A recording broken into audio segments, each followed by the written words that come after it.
स्वागत है आप सभी का स्टार न्यूज में। मैं हूं आपके साथ जुबैर चौधरी। वक्त तो चला हमारी देवभूमि का, जहां सबसे पहले बात करेंगे उत्तराखंड में आफत के बारिश की। बता दें कि उत्तराखंड में बरसात ने आफत मचा रखी है, जहां ऋषिकेश गंगोत्री नेशनल हाईवे पर मलबे के ढेर लग जाने से रास्ता बंद हो गया है। तो उत्तराखंड में भारी बारिश का प्रकोप लगातार जारी है। कई जगहों पर जलभराव और बाढ़ जैसे हालात बन गए हैं, जबकि बारिश के संबंधित घटनाओं में 2 व्यक्तियों की मौत की खबर भी सामने आई है। तो उत्तराखंड में मूसलाधार बारिश के चलते नदियां उफान पर चल रही हैं और बरसाती नालों में लगातार जलभराव देखने को मिल रहा है, जिसके बाद कई रिहायशी इलाकों में भी पानी घुसने की घटनाएं सामने आई हैं। बात करें ऋषिकेश की, तो ऋषिकेश के पास चौराही कुटिया में एक दीवार ढह जाने से उसके मलबे में दबकर एक युवक की मौत का मामला सामने आया है। वहीं बाकी लोग भी घायल बताए जा रहे हैं। तो ऋषिकेश गंगोत्री राष्ट्रीय राजमार्ग NH-94 पर आगरा खाल के पास सीलबड़ के पास सुबह पूरी चट्टान ढह जाने से सड़क पर गिर गई, जहां सड़क अवरुद्ध होने की सूचना मिलते ही स्थानीय प्रशासन और पुलिस मौके पर पहुंची। इस दौरान नरेंद्रनगर में सड़क की देखभाल कर रही कार्यदायी संस्था MGCPL को सड़क पर से मलबा हटाने के निर्देश दिए गए, लेकिन लगातार हो रही बारिश से रेस्क्यू ऑपरेशन और सड़क खोलने के काम को रोकने का काम कर रही है। ये बंद हो गया था और लगभग 24 घंटे होने वाले हैं। पूरा ऊपर से पहाड़ी करीब 150 मीटर ऊपर से पूरी पहाड़ी नीचे आ गई है। पूरी पहाड़ी नीचे आ गई है, जिससे कि पूरा रोड बंद हो गया। करीब 100 मीटर लंबाई में पूरा रोड बंद है। हमने तुरंत यहाँ पे एक मशीन एक्सीवेटर तुरंत लगा दिया था, लेकिन काम करना मुश्किल। लगातार बारिश भी हो रही है, कोहरा भी हो रहा है, जिससे कि मशीन को काम करने में बहुत दिक्कत हो रही है। ये बंद हो गया था और लगभग 24 तो उत्तराखंड में आपदा प्रबंधन को लेकर खूब सियासत देखने को मिल रही है, जहां आपदा प्रबंधन को लेकर कांग्रेस ने हमें सरकार को आड़े हाथों लिया है। साथ ही साथ कांग्रेस ने आपदा प्रबंधन पर पूरी तरह से फेलियर होने का आरोप सरकार पर लगाया है। तो प्रदेश में लगातार हो रही बारिश के कारण सामान्य जनजीवन अस्त व्यस्त हो गया है और राष्ट्रीय राजमार्गों सहित बाकी सड़कें बंद होने की सूचनाएं लगातार उत्तराखंड से सामने आ रही हैं। उनके बंद होने का सिलसिला लगातार जारी है। इस बीच कांग्रेस ने प्रदेश सरकार पर आपदा प्रबंधन में पूरी तरह फेल होने का आरोप लगाया है। कांग्रेस के पूर्व प्रदेश अध्यक्ष प्रीतम सिंह ने कहा है कि इस साल भारी बारिश से कई जगहों पर दैवीय आपदा आई है। सरकार का प्रयास होना चाहिए कि कम से कम जान माल की हानि हो, लेकिन सरकार आपदा प्रबंधन की व्यवस्था करने में पूरी तरह नाकाम हुई है।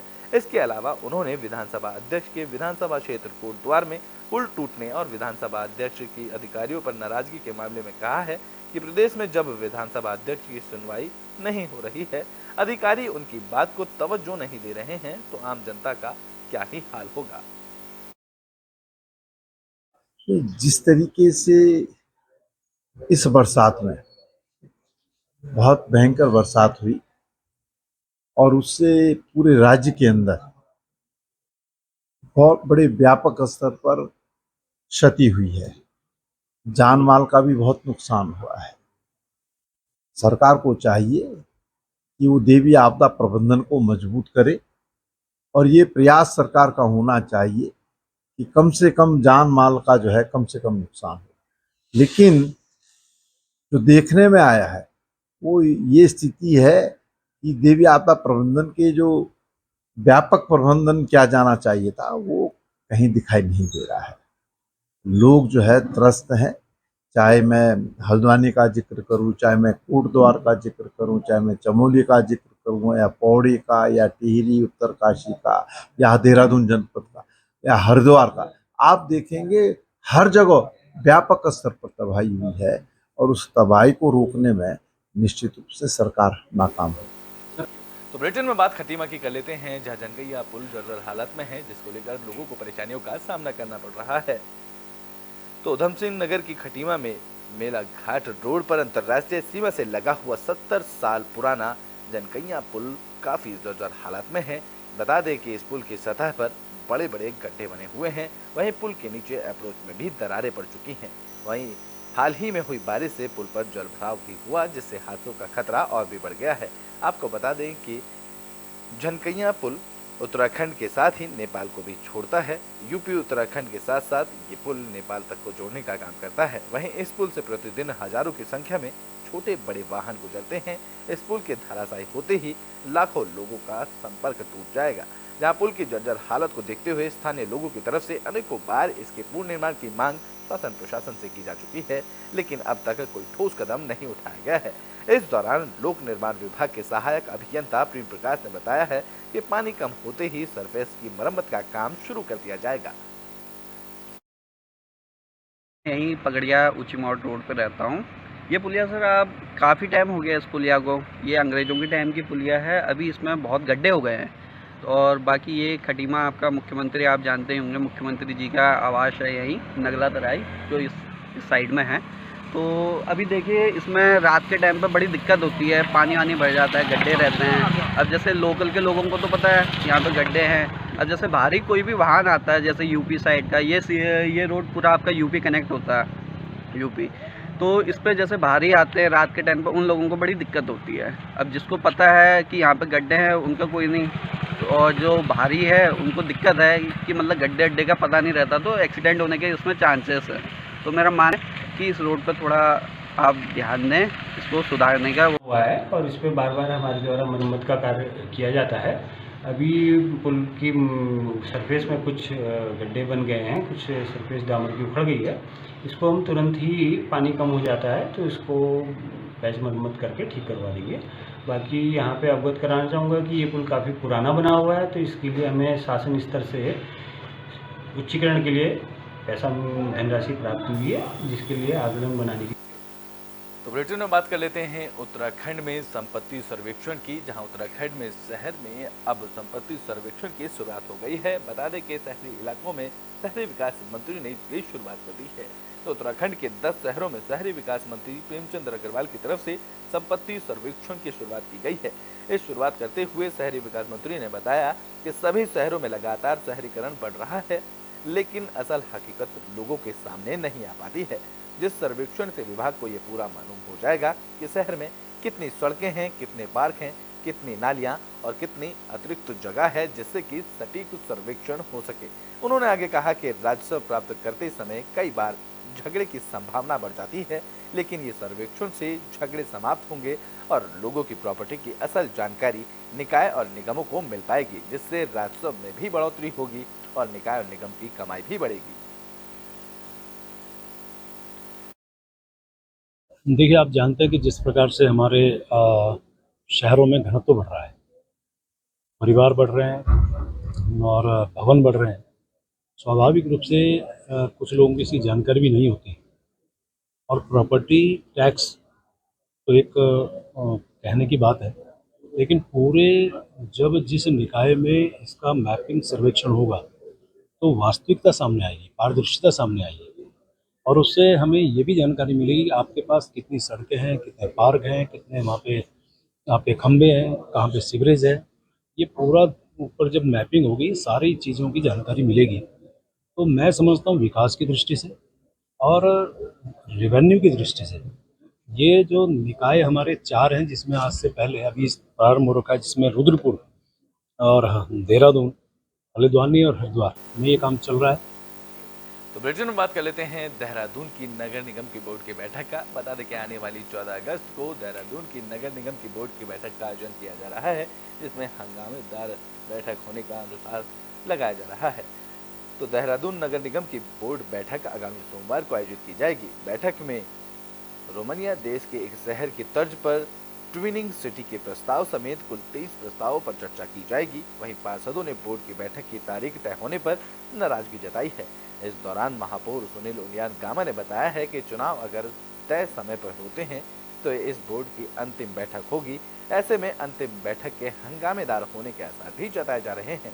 जहां बोर्ड बैठक में कैंट क्षेत्र के नागरिक क्षेत्रों को पत्रक कर नगर निगम में शामिल किए जाने सहित 23 प्रस्तावों पर चर्चा की जाएगी। आपको बता दें कि स्ट्रीट लाइटों की समस्या इस समय देहरादून के हर वार्ड में देखने को मिल रही है, जहां शिकायतों के बाद भी स्ट्रीट लाइट ठीक नहीं हो पा रही हैं। इसके साथ ही घर घर कूड़ा उठान और सफाई व्यवस्था की खराब हालत के चलते लोगों को परेशानियों का सामना करना पड़ रहा है। जहां पार्षद कई बार इन मुद्दों को नगर आयुक्त और महापौर के सामने उठा चुके हैं, लेकिन समाधान नहीं हो सका है। ऐसे में इन मुद्दों को लेकर भी बैठक में हंगामा देखने को मिल सकता है। अभी तो प्रस्ताव कुछ 20 बिंदु हमारे हैं जिसमें चर्चा होनी, कुछ बिंदु जो नहीं पार्षद हमारे दे पाते उनको भी हम उसको सम्मिलित करते हैं और सब पार्षदों को हमारा प्रयास रहता है कि कोई पार्षद की कोई बात अगर सदन में रखना चाहता है तो सदन में रख सकता है, चाहे उसका एजेंडे में बिंदु में नाम है या नहीं है। हम सबको मौका देते हैं और सबको जो है मुझे लगता है कि अभी तक की जितनी वोट बैठकें हुई हैं ऐसा कोई पार्षद नहीं जिसको हमने मौका नहीं दिया। इस बार भी मौका देंगे, कुछ अगर उनके प्रस्ताव नहीं जुड़ पाए होंगे तो उनको भी हम जोड़ने का प्रयास करेंगे। तो बुलेटिन में बात अल्मोड़ा की कर लेते हैं, जहां अल्मोड़ा में दूसरी इंटरसिटी बस की शुरुआत की गई है। तो अल्मोड़ा में दूसरी इंटरसिटी बस सेवा की शुरुआत हो गई है। डीएम विनीत तोमर और नगर पालिका अध्यक्ष ने संयुक्त रूप से हरी झंडी दिखाकर बस सेवा की शुरुआत की। इससे लोअर माल रोड, बेस करबला और अल्मोड़ा नगर में संचालित होने वाली इस बस से महिलाएं और बुजुर्गों को राहत मिलेगी। बता दें कि 18 सीटर इस बस का किराया 10 रुपए से 25 रुपए तक है, जहां बस संचालन में टैक्सी वाहनों से मनमानी वसूली पर रोक लगेगी और इससे आम जनता को भी राहत मिलेगी। जनता को कलेक्ट्रेट तक जाने में बहुत दिक्कतों का सामना करना पड़ रहा है। लगभग 7-8 किलोमीटर की दूरी जो है नगर के मध्य मार्ग से वहाँ हो चुकी है, जिससे जनता काफ़ी परेशान है। जनता की परेशानियों को दूर कराने के लिए एक बस नगर पालिका द्वारा पूर्व में लगाई जा चुकी है, जिसका लोगों ने स्वागत किया है। और आज एक दूसरी बस जो है टैक्सी स्टैंड से लेकर के लिंक रोड होते हुए और बेस अस्पताल होते हुए पूरा चक्कर लगा करके, करबला से पूरा चक्कर लगा करके वो। तो बुलेटिन में बात कर लेते हैं चमोली की, जहां चमोली के थराली में प्राणमती बेसिन में वैज्ञानिक शोध कर रहे हैं। तो मिनिस्ट्री ऑफ अर्थ साइंस के तत्वाधान में विज्ञान की अलग अलग शाखाओं में वैज्ञानिक और शोध विशेषज्ञ थराली तहसील के प्राणमती बेसिन में विभिन्न विषयों पर शोध कार्य कर रहे हैं, जिसके भविष्य में दूरगामी परिणाम आने के आसार हैं। जहां वैज्ञानिक प्राणमती बेसिन के साथ ही हिमालयन क्रिटिकल जोन ऑब्जर्वेटिव पर रिसर्च कर मृदा अपरदन, भू धसाव, जैव विविधता, बारिश और इसकी घटती बढ़ती मात्राओं के नदियों के जलस्तर पर पड़ने वाले प्रभाव, बादल फटने जैसी घटनाओं के कारण और रोकथाम पर रिसर्च कर शोध में जुटे हुए हैं। बता दें कि दिल्ली यूनिवर्सिटी के जियोलॉजी के प्रोफेसर विमल सिंह के नेतृत्व में कॉलेज ऑफ फॉरेस्ट्री के वैज्ञानिक डॉक्टर आयुष जोशी, दिल्ली यूनिवर्सिटी के वैज्ञानिक डॉक्टर अकरा प्रभा सरकार की देखरेख में 2021 से थराली के रतगांव और डूंगरी के मृत अपरदन के कारण पोषक तत्वों के हारस प्राकृतिक स्रोतों में डेल्टा कलेक्शन के साथ ही डेटा कलेक्शन के साथ अवस्वच्छंद बहने वाली नदियों और गदेरों में जीवों के डीएनए सैंपल कलेक्ट कर इनका अध्ययन करने के साथ ही हिमालयी ग्लेशियरों पर ब्लैक कार्बन के प्रभाव के लेकर भी अध्ययन कर रहे हैं, जिसकी जानकारी प्रोफेसर ने दी है। उन्होंने यहाँ पर जो है एक जो हवा के लिए जो है ये हम लोगों ने डूंगरी में जो है वहाँ पर हमने अपना एयर सैम्पलर लगाया। फिर उसके बाद में नदी के बहाव के लिए जो है हमने जो है थराली के पास में अपना एक इंस्ट्रूमेंट लगाया है, रडार है, जो कि नदी का जो लेवल भी और उसकी वेलोसिटी दोनों का मेजरमेंट करता है।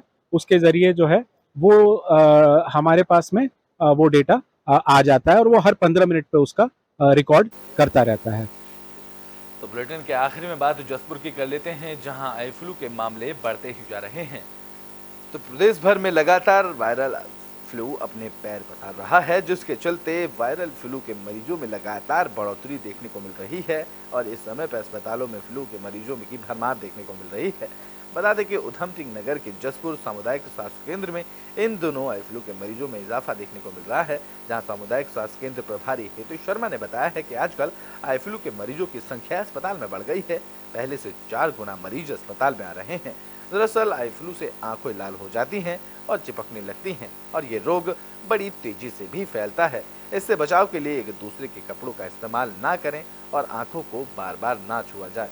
जहां बार बार आंख की सफाई की जाए और आंखों को अच्छे पानी से धोते रहने की सलाह डॉक्टर ने दी है। हेतु शर्मा ने बताया है कि लोगों को इससे सावधानी बरतने की जरूरत है।